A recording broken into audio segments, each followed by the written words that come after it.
Olá pessoal, meu nome é Guilherme Adolf, eu sou diretor de novos negócios do Grupo AG Capital e hoje estou com a presença do Thiago Godinho, diretor comercial do grupo, e também o Luiz Hermeto, coordenador jurídico do Grupo AG Capital. Teremos um bate-papo para falar um pouquinho mais sobre as notificações da Receita Federal e os nossos convidados vão se apresentar para que a gente possa entrar um pouquinho mais no tema da nossa conversa de hoje. Obrigado, Guilherme. Meu nome é Thiago Godinho, sou diretor do Grupo AG Capital, diretor comercial.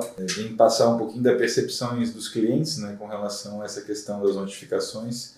Acho que é um tema que para nós é bastante tranquilo de se resolver, mas quando você recebe uma cartinha na Receita ou um comunicado, às vezes parece um pouco estranho, E a gente vai desmistificar hoje esse ponto aí que tem acontecido com alguns clientes nossos. Não são todos realmente, boa parte não recebe, mas alguns têm alguns questionamentos ali e a gente precisa esclarecer isso para todos.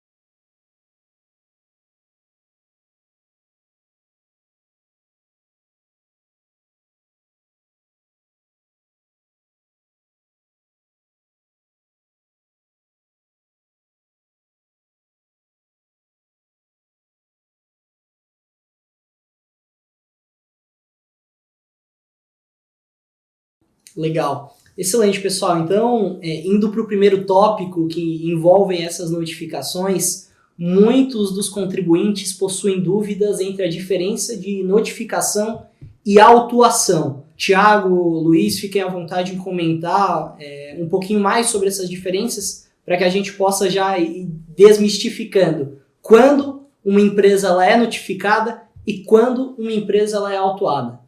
Eu acho que o trabalho ele tem que ser colocado um pouco à origem. Quando a gente identifica um pagamento indevido ao maior, a própria Receita, através de instrução normativa, atualmente a 255 de 2021, ela orienta que o contribuinte faça esse aproveitamento e ela, como órgão fiscalizador, no papel de órgão fiscalizador, pode questionar, pedir algum esclarecimento, tirar dúvidas com relação a esse lançamento ou a esse autolançamento pelo prazo dos próximos 5 anos. Então, é bastante natural que o órgão fiscalizador questione em caso de dúvidas. O que é importante nesse caso? Você ter uma consultoria, uma empresa especializada, ou se fizer internamente, o que acredito que seja hoje bastante difícil, por conta das rotinas dos setores, mas ter o embasamento legal, ter as planilhas de memórias de cálculo e todos os procedimentos que foram realizados nesse trâmite de autolançamento. Então, o questionamento, a notificação, ela é perguntas e respostas. Você recebe uma pergunta e, naturalmente, você vai responder com toda essa solicitação. Trazendo um pouquinho de juridiqueza aqui, vocês me chamem a atenção se for exagerado. Mas é importante a gente rememorar que a gente está falando principalmente de tributos sujeitos à homologação. Ao mesmo tempo que eles são autodeclaratórios, o que é isso? O contribuinte vai lá, efetua a declaração dele, emite a guia, ele mesmo paga. O contribuinte está sujeito, ele mesmo entregou todo o débito ali que ele entendia ser devido, e a Receita tem não só aí, ela pode, como ela deve fiscalizar, a atuação do fisco aí, em âmbito nacional, estadual, municipal, fiscalizar o recolhimento de tributos. Ao mesmo tempo que o contribuinte tem esse ônus de declarar, emitir sua guia e pagar, ele também tem o bônus aí, dentro da instrução normativa que o Thiago adiantou, de fazer a autodeclaração de um recolhimento indevido ao maior. Então, isso é um direito do contribuinte, também é um bônus que ele tem, de poder ele mesmo entregar ali uma decomp, que é a declaração de compensação ou um pedido de restituição para recuperar aquilo que ele entende que seja devido. Isso é um tributo que está sujeito à homologação durante esse prazo de 5 anos e é um dever da Receita analisar essas intimações, essas recuperações de créditos. Claro que a Receita não tem aí a capacidade de atender a todos os contribuintes e a todos os procedimentos que são realizados no Brasil inteiro, impossível, né, assim, no ponto de fiscalização, mas ela faz isso de maneira amostral e eventualmente realmente pede ali esclarecimentos, né? A gente tem a fiscalização, que é a moda antiga, no mundo digital agora um pouco diferente, um assunto que a gente pode tratar um pouquinho mais para frente, mas no tributo sujeito à homologação, é um dever aí da Receita tá fiscalizando, tá acompanhando o que o contribuinte está fazendo, e o ponto do lançamento, né, da notificação, que o ato que a Receita faz de lançar o tributo, e aí sim a gente vai para aquela notificação de lançamento ou o auto de infração, eles têm uma diferença grande entre ter uma infração ou não. Uhum. Como está sujeito à homologação, a Receita ela pode, dentro disso, lançar o que ela entende que é devido. Nesse caso, o contribuinte receberia uma notificação de lançamento. Se eventualmente o contribuinte feriu ali regras de declarações ou recolheu indevidamente, cometeu alguma infração, aí sim a Receita vem e emite um auto de infração, já multando também, inclusive por você ter descumprido uma obrigação acessória, ter deixado de pagar algum tributo.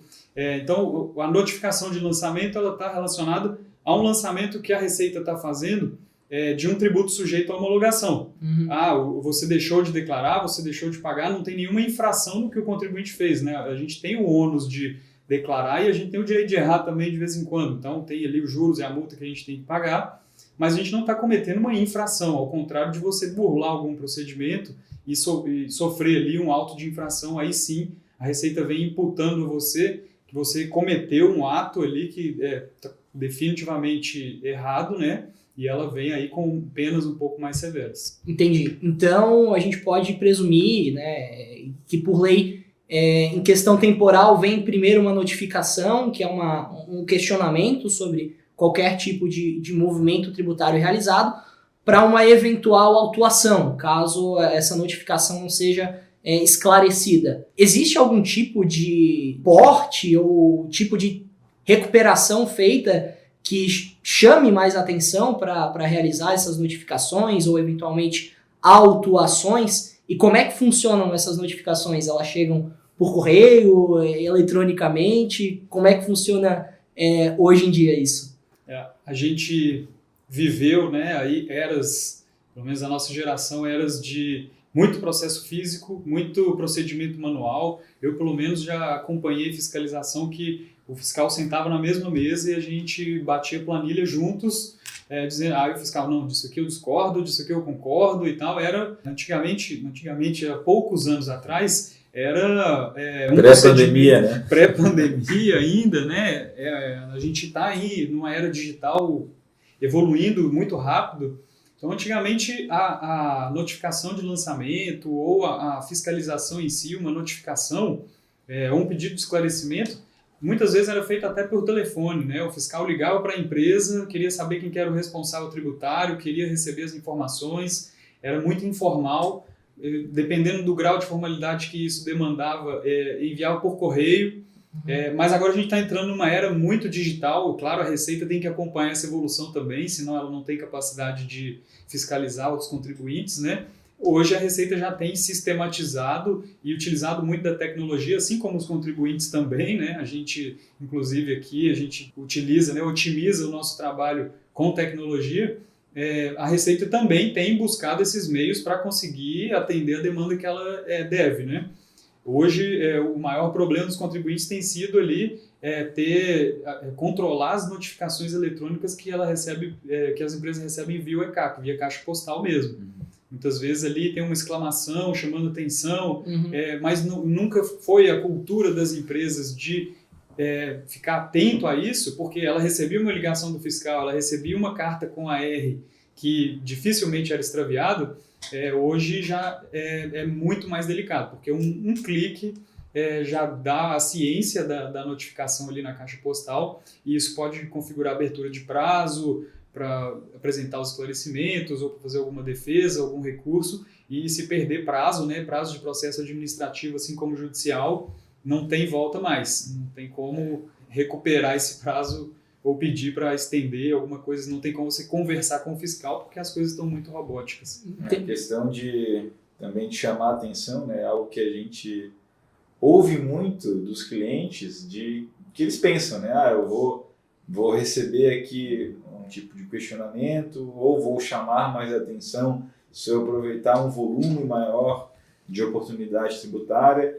E de forma empírica, né, o que a gente percebe aqui, estudando os casos que o Grupo AG Capital realiza, é que não existe muita relação, né, com relação ao tamanho da oportunidade aproveitada, o porte do cliente. É muito como se fosse uma amostragem realmente. Os 5% é um número que a gente vem percebendo já há vários meses, né? É um número aí de questionamentos, de dúvidas que dos nossos clientes recebem. Então 5% dos clientes recebem algum tipo de dúvida, e é importante esclarecer que não é de todo o trabalho, né? Hoje, quando você faz um lançamento no âmbito previdenciário, existe a segregação muitas vezes por estabelecimento e algumas vezes por filial, quando a gente retroage aos últimos 5 anos completo. Então, o questionamento ele pode se dar com relação a algum número específico de DECOMPs, de declarações de compensação, e não sobre todo o trabalho. Então, isso é muito importante colocar, que esse ponto de chamar a atenção realmente, ele poderia até existir no passado, né, onde havia essa interação um pouco mais manualizada, mais personalizada, mas hoje com os sistemas digitais, né, de estruturação digital, acaba ficando muito automatizado, robótico, e até a própria União e a Receita Federal vem demonstrando que o interesse deles é tornar cada vez mais robótico e mais automatizado, né? Tem aqui aberto algumas sopas de letrinhas que a gente vê aí, a nota fiscal eletrônica, a nota fiscal de serviço eletrônica, ECF, SPED, ECD, EFD ICMS, PI, EFD contribuições, EFD Reinf, E-Social. Então, tem muita coisa. É uma sopa de letrinhas que você vai dividindo ali dentro do portal do ECAC em módulos, para justamente haver esse cruzamento de informações e essa possibilidade de questionamentos automatizados, né? Caso haja ali a suspeita ou a identificação de algum apontamento, de alguma irregularidade, o órgão fiscalizador ele emite ali uma dúvida, um questionamento no próprio portal do ECAC. Até recentemente aí foi publicado um decreto, né? No dia 27 de setembro de 2022, temos aqui que o artigo 5º, inciso 1, da disponibilização de serviços personalizados e preditivos de indícios de irregularidades e de riscos trabalhistas com a utilização de tecnologias emergentes. Ou seja, a questão da predição, né, de ele tentar prever um eventual movimento com tecnologias emergentes. Então, as tecnologias recentes não são só utilizadas aqui, né, para fazer esses cruzamentos, confrontamentos, trazer essa possibilidade aos clientes de realmente revisitar esses últimos 5 anos de recolhimento, mas também pelo órgão fiscalizador, por conta da redução, muitas vezes, do pessoal, né, do pessoal efetivo, né? Eles precisam também desse tipo de tecnologia para fazer essas buscas, né, e ter essa questão preditiva. Por isso que também é importante, no momento do lançamento, lançar de forma assertiva, apurar de forma assertiva, que é onde a tecnologia nos auxilia, para que não haja, no momento do questionamento, algum tipo de irregularidade, né? Ou divergência na apuração ou na forma como foi aproveitado. O que o cruzamento desses inúmeros E's aí, né, essa sopa de letrinhas que você adiantou, as declarações estejam tão redondas que o cruzamento dessas informações eletrônicas pela Receita não gere nenhum tipo de confrontamento pela Receita, né? Isso é que a assertividade do trabalho precisa ser muito precisa, porque muitas vezes 1 centavo ali que o robozinho da Receita autuar, e como você bem falou, é muito aleatório.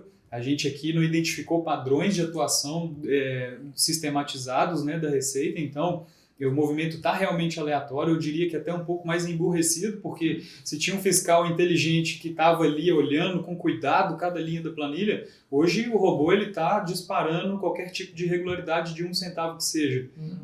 Isso tornou mais fácil o trabalho da Receita, né? Porque, de certa forma, quando o contribuinte recebe uma notificação eletrônica, ele recebeu a bomba no colo dele. Se ele não vê a notificação, ou se ele não está com todas as informações bem organizadas, bem controladas, para ele atender um prazo que geralmente pode ser de 15, 20 ou 30 dias, na maioria das vezes, ele vai ter um problema, porque perda de prazo, isso vai automaticamente também o robô lançar para o débito, vai encaminhar para o CADIM fazer cobrança, vai encaminhar para a PGFN. Então, a importância de você ter também esse controle de informações diante desse sistema aleatório que está questionando qualquer centavo. E emborrecido entre aspas, né? Porque antes, muitas vezes, você tinha lá a pesca de caniço, né? Do único fiscal. Hoje existe aí um disparo, muitas vezes, de notificações automatizadas para vários contribuintes, apesar do número de questionamentos ser baixo.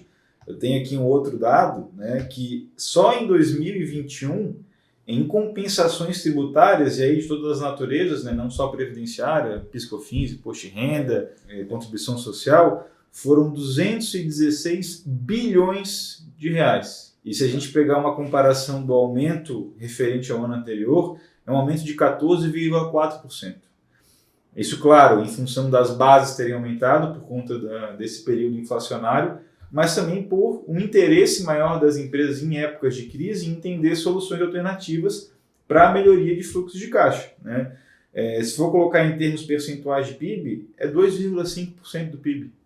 Né? É um mercado muito relevante e é natural que, conforme vai se aumentando o volume de aproveitamentos realizados pelas companhias e a Receita Federal, como órgão fiscalizador, não tem esse mesmo aumento de efetivo, tem que ser utilizado essas tecnologias que muitas vezes vão deixar de pescar de caniço e passam a pescar de tarrafa. Né? Falei mal porque é emburrecido intelectualmente, mas muito inteligente estrategicamente, né? Porque conseguiu aumentar o número de fiscalização, conseguiu jogar uma tarrafa e atingir muitos contribuintes de uma maneira mesmo que aleatória. Muita gente está caindo, não está se escorregando ali no momento de conseguir atender, né, essas notificações.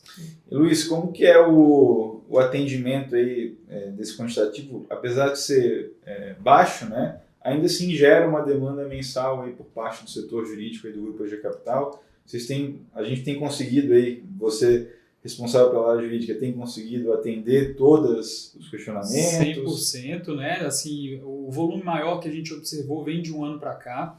100% dos clientes foram atendidos, né? Justamente por nós termos aqui uma equipe técnica que dá a assessoria aqui que a gente precisa, né? Da parte jurídica, é muito fácil a gente escrever a defesa, mas muitas vezes a gente precisa de ter a documentação organizada, as memórias de cálculo, todo o histórico ali do trabalho que foi realizado para a gente entregar a defesa jurídica junto da defesa técnica, né? Ou o atendimento a um esclarecimento que um fiscal vem e pede esclarecimentos. Nós recebemos um prazo essa semana de 5 dias. O fiscal queria documentação de 5 anos de uma entidade beneficente que mal tem o balanço ali bem arquivado, mas a gente tinha isso aqui no nosso servidor, a gente tinha tudo arquivado para manter esse controle, né, durante todo o prazo decadencial, e conseguimos atender um prazo de 5 dias com uma documentação muito extensa. Então, a gente já existe ali um processo bem definido, né? Primeiro, a gente buscar as informações técnicas, organizar ali dentro do ECAC, porque o ECAC hoje ele também dificulta a vida da gente entregar a resposta para o fiscal. Muitas vezes o processo digital nem foi criado, você tem que ficar numa fila no chat para conseguir fazer a conversão do processo em digital. Então, o Celeuma começa desde o primeiro dia para criar ali, viabilizar o protocolo da resposta. E em paralelo a gente também já começa aqui a organização do trabalho técnico, para aí sim a gente trazer, que eu acho que é a parte mais fácil, que é botar no papel escrito a resposta que a gente tem que entregar, né? É só organizar ideias mesmo, defender ali o nosso ponto, né? O que foi recolhido maior, qual que é a divergência encontrada, e se tudo correr bem, espero que o próprio robô da Receita também entenda a nossa resposta e homologue o trabalho realizado. Perfeito. Por mais automatizado que esteja, então ainda existe muito espaço para melhoria, né, em todo esse procedimento, desde análise e notificação, porque são só 5%, e pelo que eu entendi, os prazos também são diferentes uns dos outros, porque você falou 5 dias, quase nada, né, para uma empresa que já tem o dia a dia comprometido a diversas outras atividades do dia a dia. Sim. Existe um prazo padrão, que aí é para realmente apresentar, ali a Receita emite um despacho decisório, e a gente tem um prazo padrão de 30 dias para uma impugnação se for uma autodifração, ou para uma manifestação de inconformidade, se for uma notificação de lançamento, que é o despacho decisório. Esse caso dos 5 dias foi realmente fora da curva, porque foi um fiscal à moda antiga mesmo que enviou para a Receita contribuinte, uma correspondência pedindo as informações que ele queria em relação ao que a gente está pedindo de restituição, né? Entidade beneficente e tal. Eles têm uma dificuldade de controle, receberam essa carta, já ligaram para a gente desesperados, falando que nem sabiam o que era aquilo que estava escrito na carta. Aquele monte de siglas de FIP, CFIP, que são os nomes das obrigações acessórias que o contribuinte entrega. Muitas vezes eles entregam e eles nem sabem muito o que eles estão entregando para a Receita, mas o nosso trabalho de assessoria aí nesse pós-realização da recuperação em si, né, ele é muito importante porque ele só entregou aqui em 3 dias, já estava pronto para ser protocolada a defesa, a gente já tinha tudo arquivado, né, esse controle. Essa organização é muito importante porque quando você recebe um prazo, seja de 5 ou de 30, você tem que atendê-lo, não tem muita conversa não. Exatamente, e é curioso porque esse bom atendimento, né, que a gente consegue prestar, muitas vezes gera no cliente o fato de que qualquer questionamento que ele vier a ter, ele manda aqui para o Comogia Capital. É quem resolve, né? É quem resolve, né? E muitas vezes acaba tendo algum tipo de dúvida ou notificação que não é referente ao nosso trabalho, né? Muito comum. Curiosamente, assim, também há pouco tempo atrás recebemos um cliente que nem ele não tinha histórico nenhum do que era a decisão que ele recebeu. E essa decisão, pasmem, por incrível que pareça, foi proferida 15 anos depois que ele apresentou um pedido de restituição, em 2007. Ele apresentou um pedido em 2007, em 2022 ele recebeu a primeira decisão desse pedido de restituição, que era referente a retenções de nota fiscal realizadas ali sobre notas fiscais, né, retenção de INSS. A restituição ela é muito clara, todo contribuinte tem o direito. 15 anos depois a Receita emite um despacho de uma página bem simples, sem muita fundamentação, que é uma das garantias, inclusive, que o contribuinte tem. O despacho tem que ser muito bem fundamentado, né? A Receita não pode simplesmente negar ali o seu pedido, né?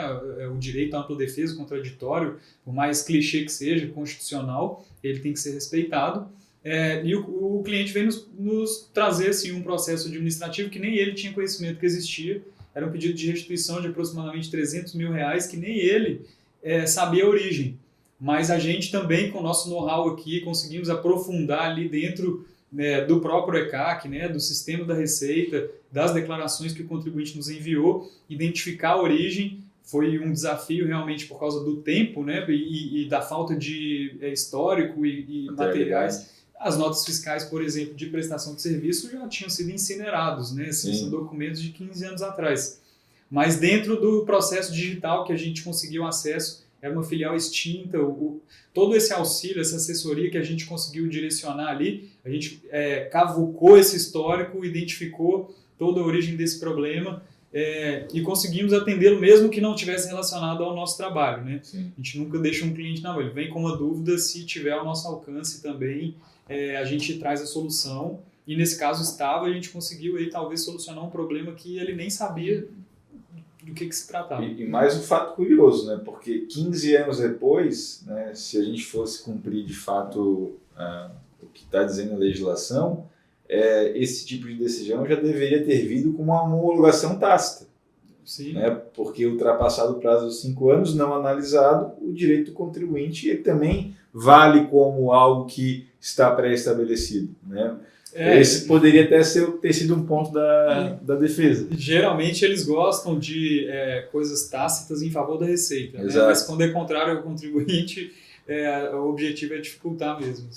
E eu até tenho um ponto, apesar de estar no meio de duas pessoas muito técnicas, mas representando aqui os ouvintes, existe algum prazo comum que a Receita costuma notificar? Depois de 30 dias ou só próximo do período prescricional, normalmente, que são 5 anos?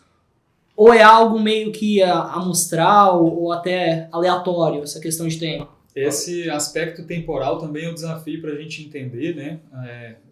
De novo, aquele traço da moda antiga para a era digital. Antigamente, o fiscal realmente esperava chegar quase nos 5 anos, quando estava ali decaindo o direito dele de fiscalizar, e vinha em cima da empresa e vinha igual um rolo compressor mesmo.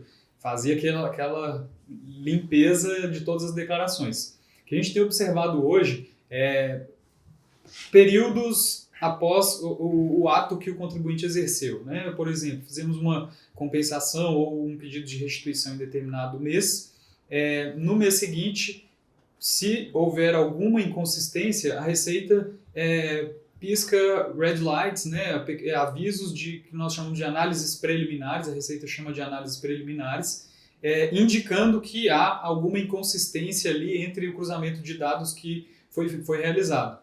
Essa análise preliminar ela dá um prazo de 45 dias para você regularizar. Muitas vezes a gente não consegue nem entender o que ali foi cruzado e qual que é o problema que o contribuinte precisa solucionar, né? O que já começa errado porque o contribuinte precisa ter acesso à informação, precisa saber o que ele está sendo fiscalizado. Então, o primeiro passo ele acontece de maneira bem rápida. Assim, o robô já identifica que houve alguma inconsistência entre o cruzamento de dados e notifica você para regularizá-lo. Depois desses 45 dias, se não for regularizado, a gente observou que a Receita espera em torno de mais 45 dias para expedir, aí sim, uma notificação do lançamento, para você fazer aí, de fato, entregar a sua resposta, a sua defesa, a sua manifestação de inconformidade. Nesse caso, o prazo regular de 30 dias para ser feita a defesa. Então, a gente observou, basicamente, um período entre o ato e o efetivo despacho decisório, né, com essa análise preliminar no meio, entre 120 dias, mais ou menos. Assim, né? Varia para mais ou para menos, depende se foi feito outro ato em cima daquele que você praticou, mas entre ali a compensação ou o pedido de restituição e a decisão, a primeira decisão, né, está em torno entre 90 e 120 dias. Se passar disso, dificilmente chega o robô cruza novamente os dados. Eu lembro de que nesse nosso estudo a gente recebeu até dúvidas, esclarecimentos em torno de 7 meses após o lançamento. Né? Depois de 7 meses não percebeu-se mais essa revisitação de períodos anteriores. Então, claro que a gente vai continuar monitorando, mas atualmente a gente tem essa questão dos 5% de lançamentos questionados e 7 meses, se você não receber algum questionamento, teoricamente não receba-se mais. Os mais tardios foram realmente 7 meses, depois de 6 meses assim, já é uma ínfima minoria, né? A grande maioria vem aí logo no prazo após essa análise preliminar que a Receita em tese te deu aí a oportunidade de regularizar algo e você não regularizou, em que pese ela nem ter te informado o que era, ela já vem com o despacho decisório e aí se passar desses 120, 180 dias no máximo, dificilmente chega algum outro questionamento. Entendi, legal. Pessoal, acho que o bate-papo ele poderia prolongar por bastante tempo, mas a gente tem um tempo bem escasso. Eu queria abrir para considerações finais. Tiago, Luiz, fiquem à vontade, com certeza a gente vai ter diversas outras oportunidades aí para conversar com os nossos ouvintes. Perfeito. Agradeço mais uma vez, aí, acho que foi bem enriquecedor aí o bate-papo e gostaria de colocar para os ouvintes, né, que esse tipo de situação que a gente está colocando aqui, ele só acontece quando você decide aproveitar alguma oportunidade, e primeiro se você tem a oportunidade de ser aproveitado, né? Mas não querer saber se você tem a oportunidade, eu acho que é a grande falha, né? O grande gap aí de algumas companhias, né? De receber esse diagnóstico, que no caso aqui do Grupo AG Capital não tem custo, né? Para a empresa poder ter acesso a essa informação, para aí ter todos os argumentos e artefatos para tomar decisão. Se quer seguir no âmbito administrativo de forma total, parcial, ou aguardar um pouco mais por conta aí da não necessidade de fluxo de caixa ou da eventual alta demanda que a empresa está recebendo. Então, isso é um ponto muito importante, né, para ser colocado como mensagem final. Tenham acesso aos valores que estão disponíveis nos últimos 5 anos, né, porque eles prescrevem, né, à medida que você não sabe, eles vão lá de forma bem silenciosa, sumindo, né, no passar dos meses. Então, Acho que essa é a mensagem aí. Tem acesso a essa informação, se não com o Grupo AG Capital, com alguma outra consultoria especializada. Eu acho que vale muito a pena, como eu falei, 2,5% do PIB das empresas, né? Provavelmente seu concorrente, seu cliente, ele tem feito essas análises de mapeamento tributário. Legal, existe uma frase, inclusive, bem famosa na internet, que data is the new oil. Então, a informação, né, os dados é o petróleo. Então, isso gera bastante... a tomada de decisão tende a ser mais assertiva e também dinheiro, né? Fluxo de caixa eventual, no caso dessas identificações. Luiz? Perfeito, Thiago. A sua conclusão foi muito feliz, porque eu sou um defensor do planejamento tributário. Acho que toda empresa precisa ter um planejamento tributário. Isso é um diferencial de concorrência, né? Hoje as empresas estão trabalhando com uma margem muito pequena. Numa concorrência hoje, para você prestar um serviço, para você vender um produto, as margens são mínimas. Qualquer tributo, qualquer coisa que você consiga alterar ali no seu custo de operação em si, faz uma diferença enorme. As maiores empresas do Brasil fazem um planejamento tributário muito forte, né? As menores têm feito também, ainda mais com o acesso à informação da AG Capital aqui, de outras empresas de consultoria, né? Assim, o acesso a consultorias de qualidade, o acesso a serviços de qualidade nesse sentido é muito importante. Então, até as menores empresas, as empresas de pequeno porte, de médio porte, têm buscado também esse tipo de planejamento, porque ele é um diferencial hoje para você estruturar o seu negócio. Quem não faz planejamento tributário, quem não busca oportunidades na área tributária, está pagando imposto a mais sem dúvida nenhuma, né? O mundo tributário é muito complexo, o mundo inteiro está trabalhando hoje a era globalizada, né? De digital globalizada. Já estamos falando em tributação de serviços digitais, né? Tributação internacional entre países, 1% sobre a sua receita ali, eventualmente, pode fazer uma diferença gigantesca. Então, o planejamento tributário hoje ele está em voga, ele é muito necessário para você recolher o que é certo e para você recuperar o que você recolheu errado. Sobre as notificações, né, isso ninguém tem que ter medo do leão, a Receita está aí para fiscalizar mesmo, com uma boa assessoria também, com uma boa consultoria, com o seu jurídico interno da empresa também, fazendo esse trabalho de acompanhamento, né, de orientação da empresa. Isso é essencial e você tem totais ferramentas para você não combater, né, mas para você trabalhar aí com a Receita. A Receita está caminhando também para ser mais colaborativa, né, menos predatória, né? A gente tem que parar com essa visão de que a Receita só está aqui para me ferrar, só está aqui para... Né? Existem leis aí, inclusive, que pretendem beneficiar bons contribuintes. Isso. Né? A Receita vir como ajudante, não como combatente, né? Também é uma tendência.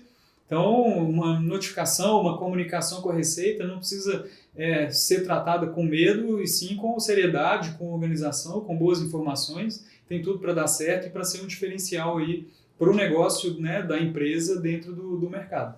Legal, pessoal. Obrigado pela atenção, pelo bate-papo. Aos nossos ouvintes, agradecer novamente a atenção. Sigam o Grupo AG Capital nas redes sociais e nos vemos no próximo podcast.